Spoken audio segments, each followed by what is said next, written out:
You will have to learn how to outgrow some things you love.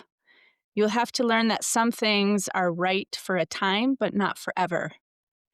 You'll have to learn that moving on from them does not diminish the place they held within you, the importance they have to you, or the impact they had on you. You'll have to learn that if you are not growing, you are not really living. If you are not moving on from anything, you are not moving toward something. You will have to learn how to let go of some things that are still beautiful because you know that they are not quite right, because you know that a deeper peace is waiting. The people, places, and things that phase in and out of your life come to you for a specific purpose. And once their mission is complete, you are able to move on to the next experience. You will have to learn that the very act of letting go is not failure, but a signal of completion, one of the truest signs that you are evolving as a human being. Brianna Weist, The Pivot Year. Hey, it's Amy. Welcome to Create Magic at Work, where we cast visions for a future of work where business decisions ripple outward to our teams, our communities, the planet, and humanity as a whole. If you're ready to edge walk instead of sleepwalk through your leadership, you're in the right place. So let's start making magic at work. That, everyone, is Kristin Joy Ekkens, the visionary founder of Exponential Joy, a movement. She is also the creator of the Joy operating system, Joy OS, a blueprint for conscious leadership, well-being, and human flourishing.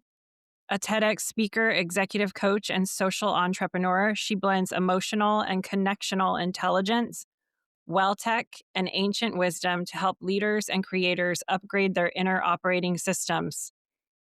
After overcoming severe burnout and autoimmune illness, Kristin developed the epic Joy codes. We're going to talk about those today. Energy, purpose, intention, and connection to help others transform stress into vitality and purpose into joy.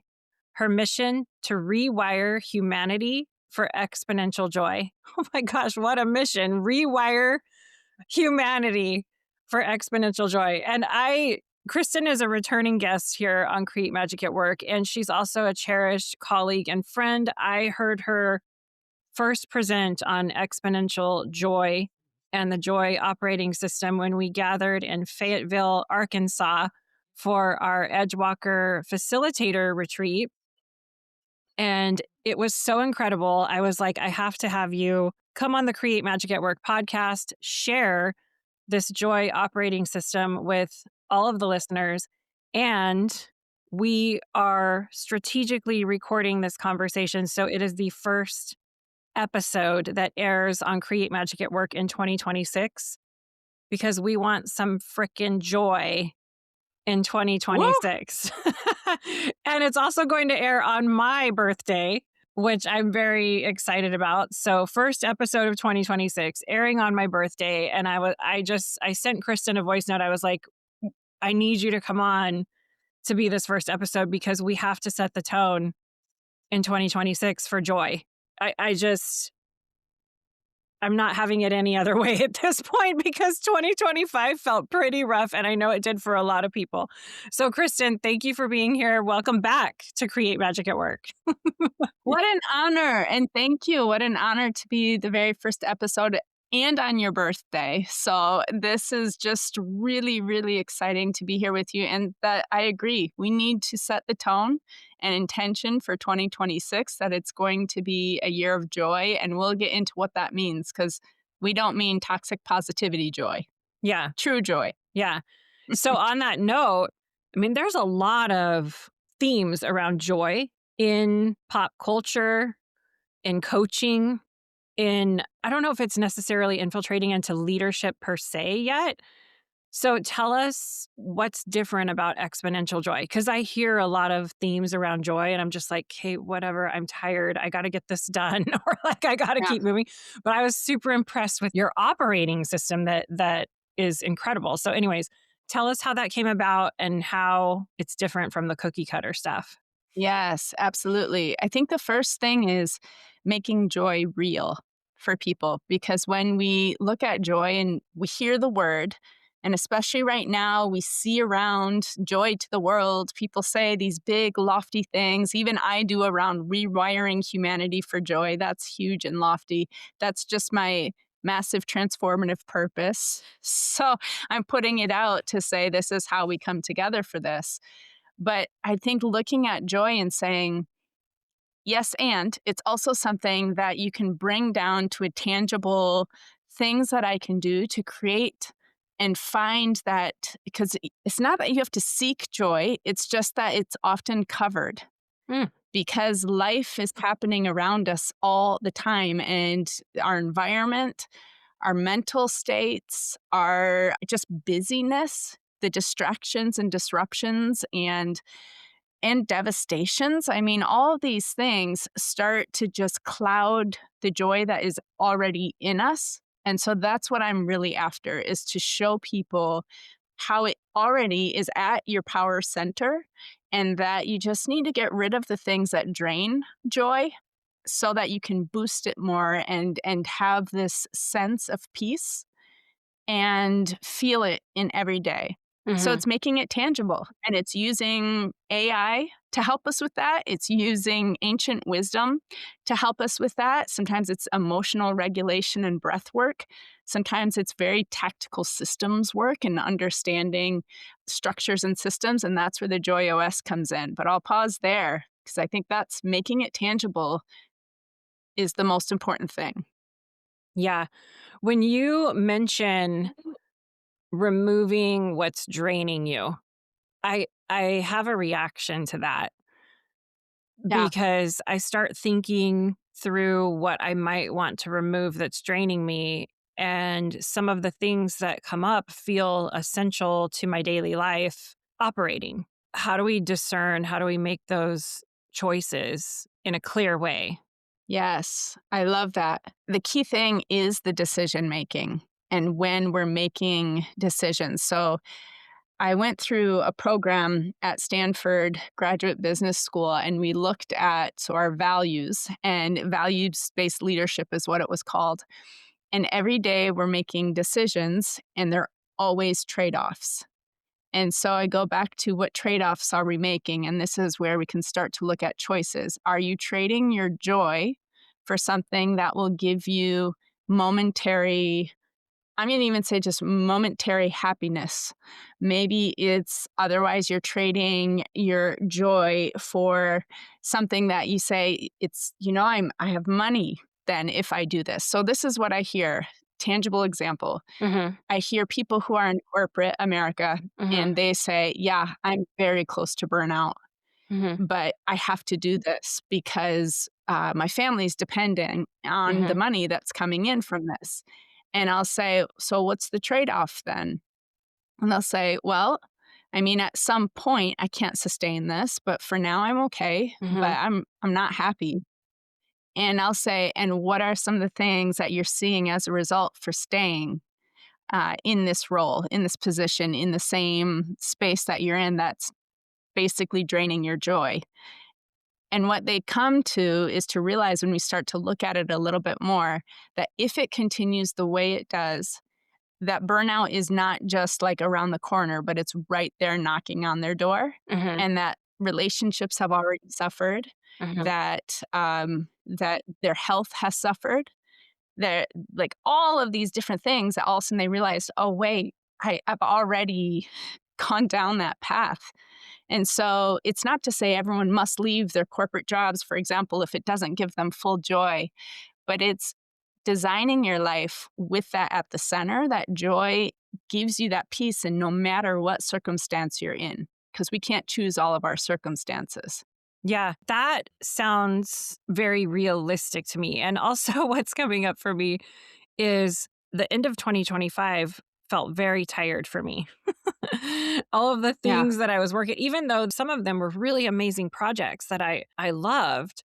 And I also think back to when I was in the corporate grind. I guess I'm just wondering, how can we hold both? Because the reality is we do have to work for money and pay our bills. Mhm. Most of us do.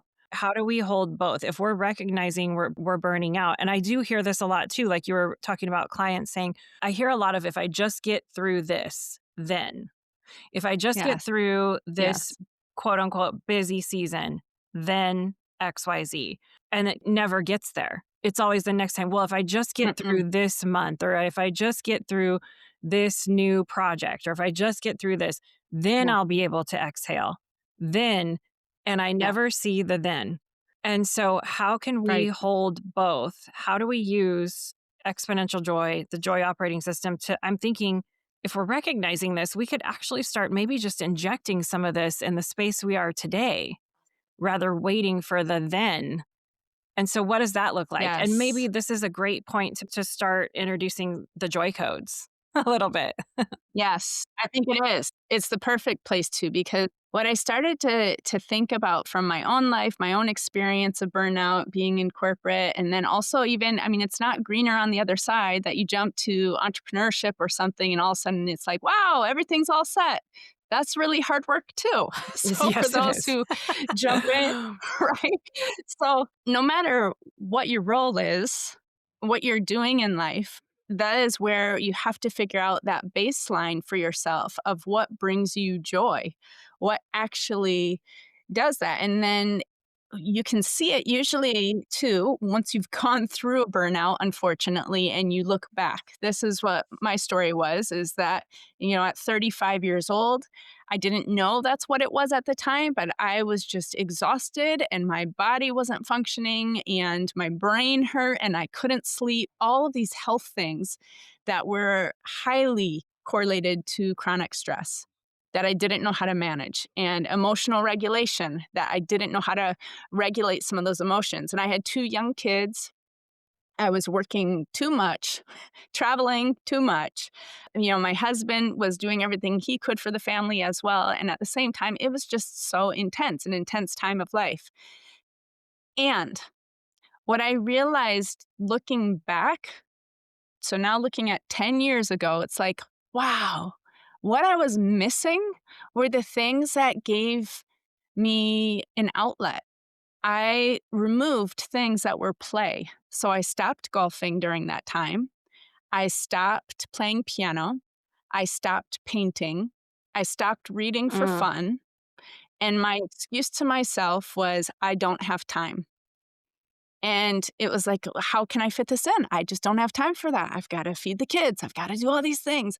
And what I realized was, looking backward, I removed all of the things that made me human and to enjoy life. And so, although I thought it was my kids and my husband, that I have those relationships and that's what is giving me joy, each individual also needs to find what's at their center that allows them to play and to find a steady ground of gratitude. And so these are actually what I call, first, before the Epic Joy Codes, it's this awareness of joy. And so I created this survey that shows us 16 attributes of joy, which breaks it down just a little bit more to say what helps you ground. And then through these growth moments, like an exponential curve, what helps you connect and grow. So forgiveness is a big one in there, Mm. humility, courage. These are all things during growth moments, acceptance.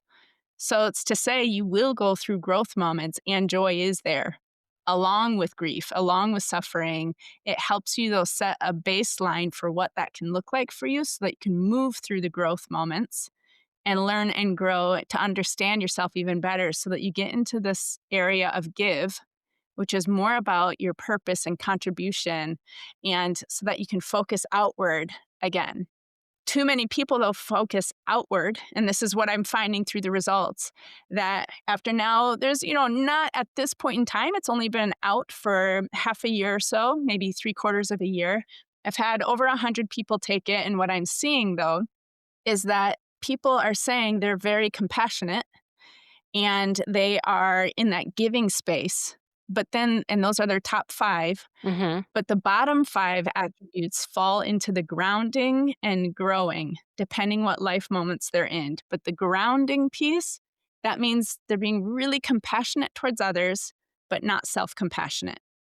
Mm. And this is where the Epic Joy Codes come in. I'll pause there if you have any reaction to what I've said first. I'm really struck by your story of sharing that you gave up the things that brought you joy or that brought play into your life. And I was immediately reminded of one of my favorite reminders from Dr. Angelis Arian, who's a cultural anthropologist who shares in many shamanic societies, if you went to the healer and were complaining of being depressed or tired or sad, they would ask you, when did you stop singing?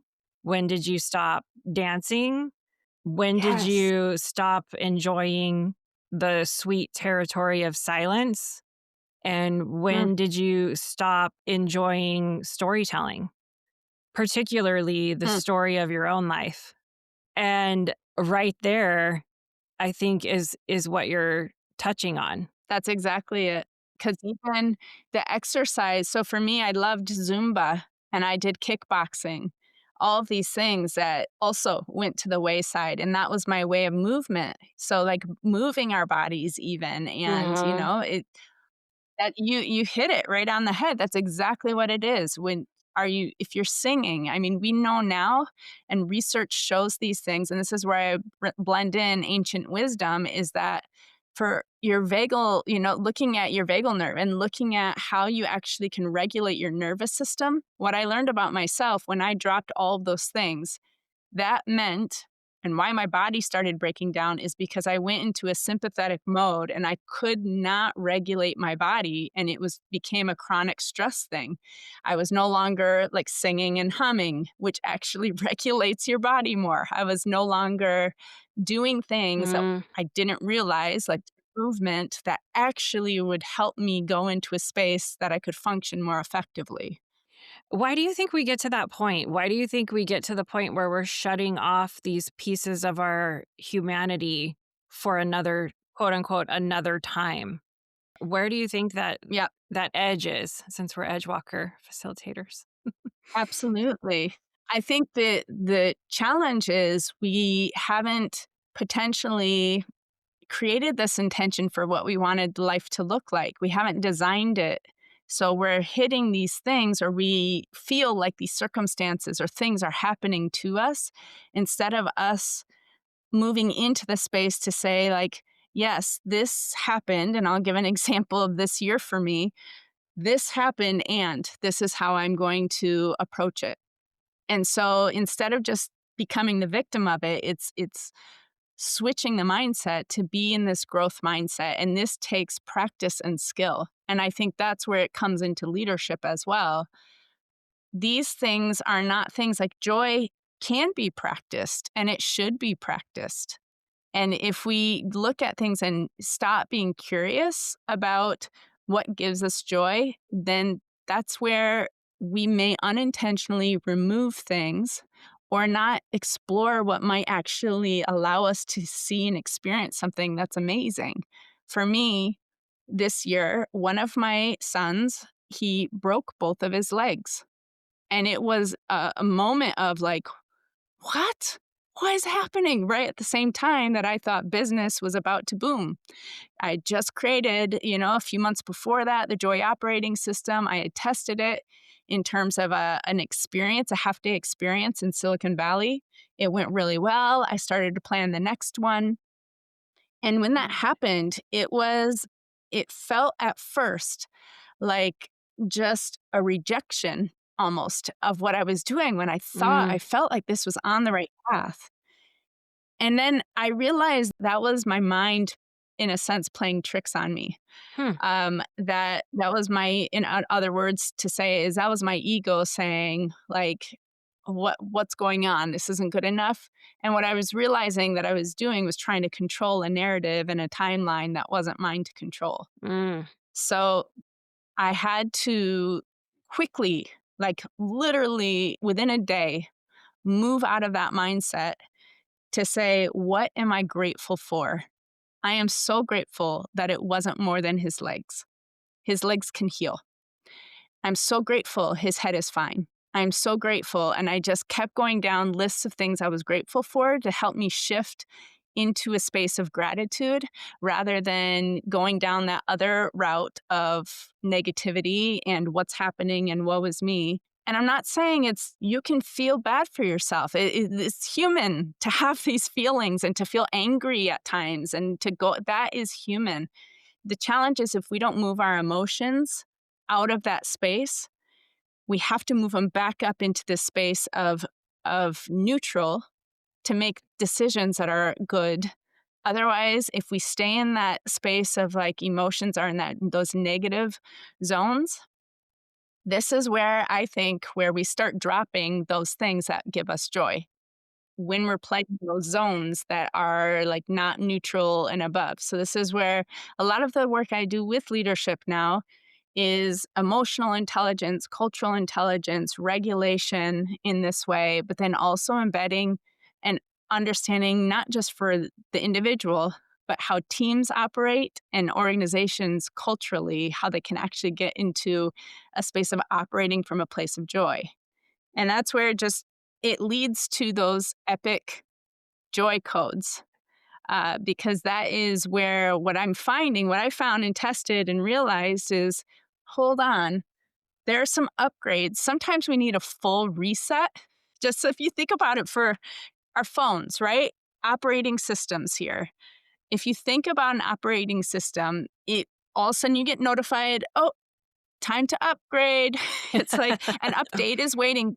Mm-hmm. Like, and I've got to plug it on, make sure it's all set to go during the night so it can do that. Well, we also need that because now we're living in these times that rapid change is happening faster than any other time in human history. And we think we can operate the same as we were last week or 5 years ago. And it's just not true. Yeah. So these epic joy codes give us these upgrades. Did you know Create Magic at Work is more than a podcast? We're an executive coaching team that helps leaders and companies move from reactivity to wisdom, strengthen communication, and build the kind of relational leadership where people see themselves in the vision and choose to contribute their energy to it. One of our clients recently shared, "The person and leader I am now would not exist without this coaching. It changed the trajectory of my career." If you or your company is ready to bring in executive coaching support, you'll find the link to connect with us in the show notes. So when you say upgrade, I also want to add the word reboot, because sometimes when we feel so tired and worn out, an upgrade sounds like a lot of energy. And we definitely will get into what these epic joy codes are, but I do have one more quick question before that. You also mentioned we have to be really clear on what we want our life to look like, how we want that to be. What is the difference between fantasy, delusion, visioning, goals, and then being so frustrated that they're not coming into reality versus living an aligned life that you're talking about? Yes. Ooh, that's such a good question. So when I started that reading, when we started with the reading, the piece that for me, looking at how sometimes you need to, the first line was how to outgrow some things you love.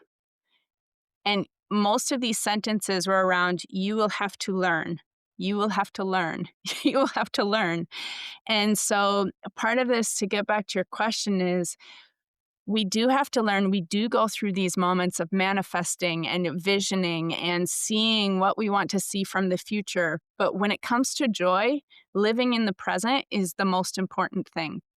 And so we do step back into the past to see what that was. Like I said, I stepped back to when I was 35 to tell my 35-year-old self, you're okay. It's okay that happened. Now I'm 45, and because that happened, I have this vision for what needs to happen to help rewire humanity for joy. So thank you, 35-year-old self, for enduring that tough time, because that was a growth time, and now you can let it go. And I get almost emotional about it because it's like, that was so hard. It was such a hard time. And then to tell myself now, let it go. You've learned what you need to learn from that. Let it go. And now it's time to grow into the next space. So the aligning from your question, being able to figure out, this is where the epic joy codes come in. First, understanding your energy. That's the E. Your energy and what living in vitality looks like for you. And each person has their own unique set of epic joy codes. And this is where it's challenging and unique. So it's a framework, but each person has to figure out for them what works for them. And so we experiment, we test these things. So we use innovation language because that's exactly what it is.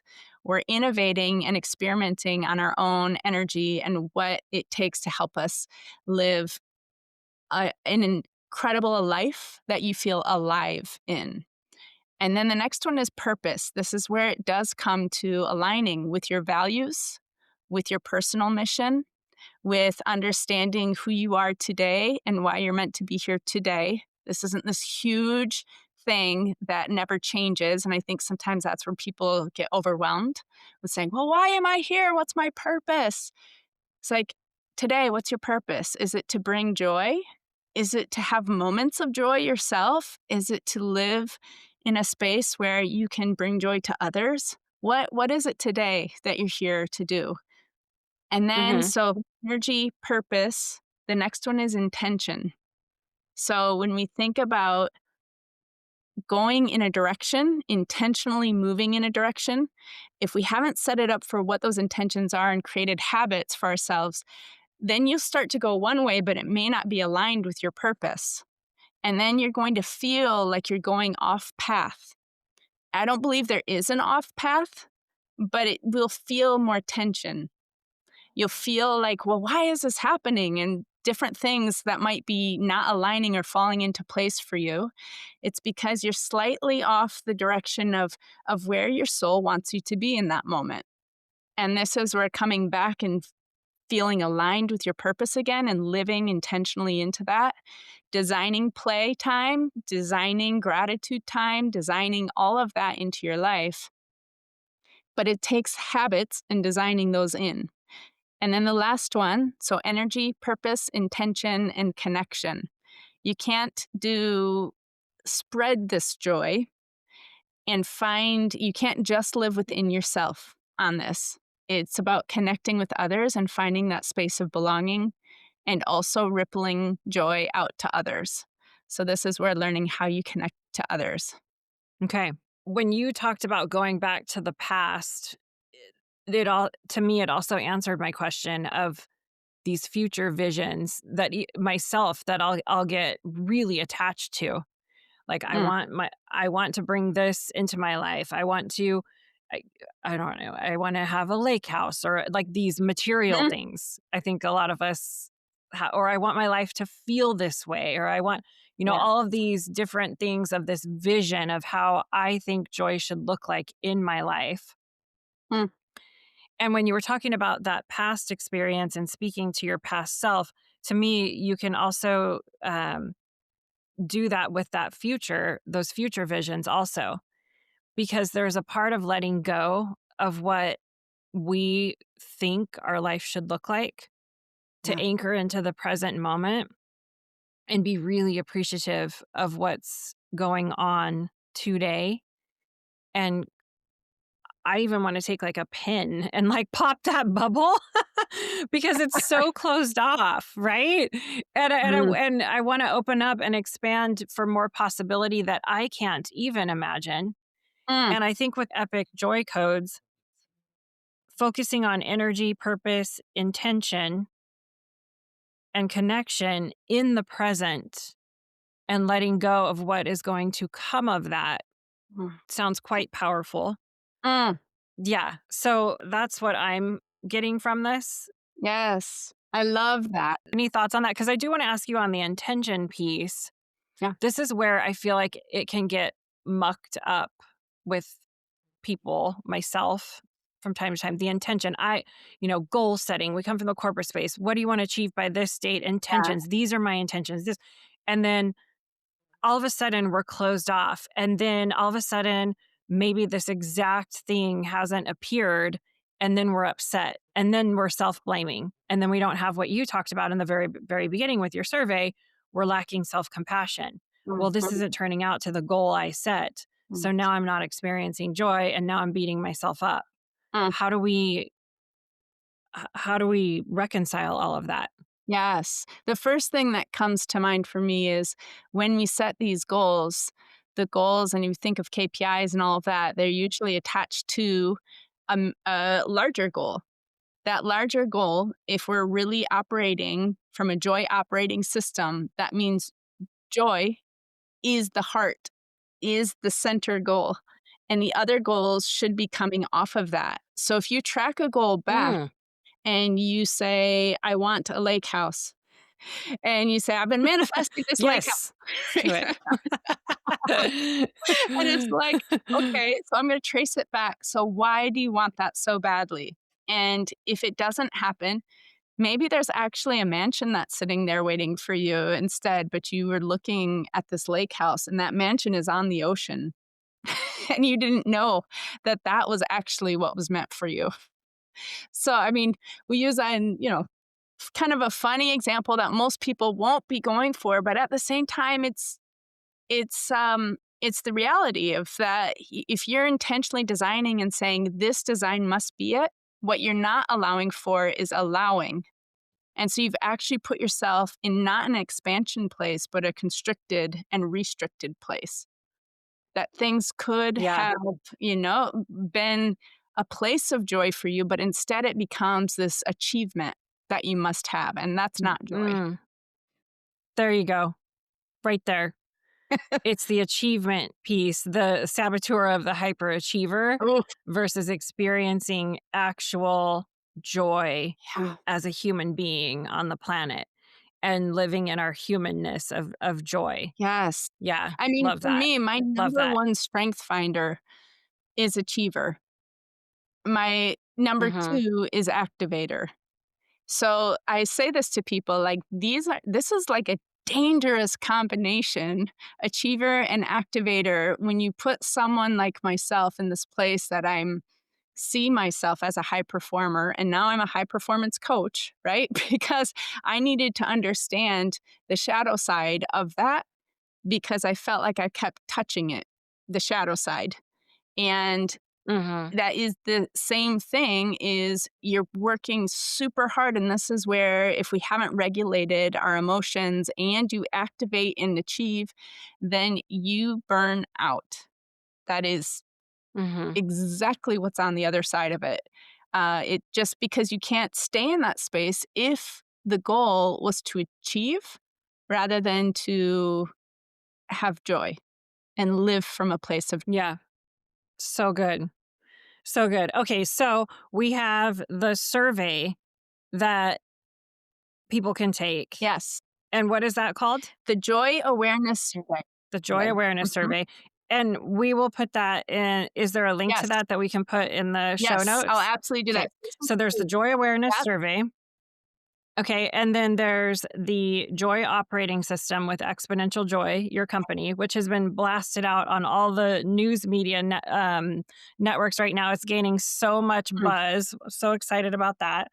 And you're doing, um, tell us about the cohorts that you've created that people can join to work through the epic joy codes. Yes, thank you. So one of the things I've tested this year is first a global membership, and it's a playground. So we call it the Joy OS Labs, and it's all virtual so that people from around the world can join. And this year, last year, we tested it with a group of women and said, now, because that's what felt was needed and was resonating at the time. And now I'm really excited to announce that in 2026, we are opening that up to everyone who wants to find a playground to play with joy. And we do this with a cultural lens as well, that I bring in experts and people from all around the world, practitioners who, authors, thought leaders who have tapped into joy in a different way and want to share it with others. And so we can find things that actually we maybe never ever thought that would bring us joy until we experienced it and said, how did I live without this? I need to put this into my daily life now. So that's been so much fun to see happen this past year, and I'm excited to expand that even further. The thing that you mentioned, what I found, this is that's the grounding phase, right? Get people grounded in joy. Hmm. For those who are going through growth moments, because this is where I felt it was really important right now. So many people around the world having shifts in their jobs. Maybe it's transitions in um, as they age and going through, maybe it is, going into a space of switching careers, having to upskill in different ways that they never expected. So these growth moments, as they happen, it's grounding people in joy during those growth moments. And that's where an accelerator comes in. So the cohorts that we're running, it's an accelerated version going through these epic joy codes, and I'm testing them in different ways. So for some tracks, so I'll be launching one for executives coming up. We have different time zones that we'll be able to do. So in one launching in January 2026, you'll have to look at website. I'll give you the link for the different cohorts that will be running. But what we're also embedding in are wearables. And so being able to embed in and actually see for those executives their emotions, and so that we can help use data to help regulate bio data to regulate emotions and to dive in more deeply to what are those different tools and strategies for the epic joy codes that we need to help us boost joy and sometimes reboot, like you said. Reboot. Sometimes it's just a little upgrade that's needed in certain areas, and for others, it is, I need to all 4 of these areas do full reboot, and that's when it's major transitions are going through. Yeah. I really like the idea of inviting all of us into a joy accelerator when you're going through a growth moment, or dare I say, even something that feels super difficult or hard or not joyous at all. Yes. I mean, the thought of experimenting with that and playing with that seems quite interesting to play with. So I want to highlight that. Mm. So thank you for sharing everything that you have available with Exponential Joy and the Joy operating system and the awareness survey. Those are all going to be in the show notes. As I was speaking, I was going through the Edgewalker card deck right now, and one of them fell because we are both fellow Edgewalker facilitators. And one of the themes in the card deck is playfulness. And as you were sitting here talking and I was looking at you, I was like, oh my gosh, I feel like the universe almost made the entire playfulness section Mm. of the Edgewalker card deck sort of inspired by you. Your middle name is Joy. You're Kristin Joy Ekkens. And there's different themes of the different playfulness cards. So what I want to do is maybe pull a playfulness card for everyone listening to that's meant for everybody to hear this message as we're talking about exponential joy. I love that. I thought that would be fun. Yes. Yeah. Like, see, like it's a different person in the card every time, but it's like this element of you, I feel like, in all of them, which is so That interesting is. to me. I don't know. Okay, so I've got 4 playfulness cards set out, and I'm going to let you pick for us and all of the listeners 1, 2, 3, or 4. What's our card for 2026? Number 3. Okay. Oh my gosh. Look at this. So, playfulness in the Edgewalker skills and qualities definition is a joyful sense of fun and creativity and an ability to keep everything in perspective. And what Kristin has chosen for all of us for 2026 is this we got to post this video because the card is like bubbles and people outside experiencing joy. This is like the Kristin Joy Ekkens card. Okay, here is our message for 2026. I let lightness and fun guide my way.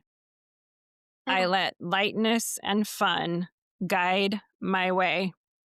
Mm. And that is, of course, authored by Dr. Judy Neal, who created the Edgewalker framework. I let lightness and fun guide my way. Kristin, thank you so much Love that. for being here today. Yes. Yeah. And thank you for bringing joy to all of us. Any final thoughts to us as we move into 2026? Anything you want us to hold dear, to remember as we move through the year? I think that was such a powerful practice to pull that out. And I think going back to, for me, my personal mission is to be light and joy and to teach others to be the same.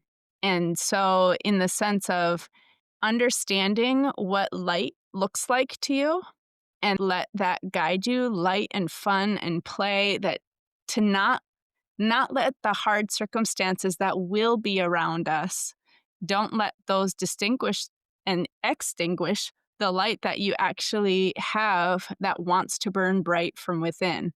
And so this is where we can intentionally do something about it to let joy be that place that we're operating from, rather than that reward at the end that we may not find if we just keep seeking it in that way. So be intentional this year. Set it as a goal for yourself, but not one that you punish yourself to get to and try to achieve, but that you allow to happen in your life, and it will unfold. Thank you. We will end on that note. We will let lightness and fun guide our way in 2026. And thank you for sharing Exponential Joy and the Joy operating system with all of us to kick off the year. Amy Lynn, my pleasure. Thank you so much for having me. I want to thank each and every one of you for being here as we explore what it really means to create magic at work. If this conversation resonated with you, or if someone came to mind while you were listening, share the episode with them. Help others who are looking for these types of conversations find us. And don't forget to follow, subscribe, rate, and review so you're notified when the next episode airs. Until next time, keep edge walking, keep challenging the way things have always been done, and keep making magic at work.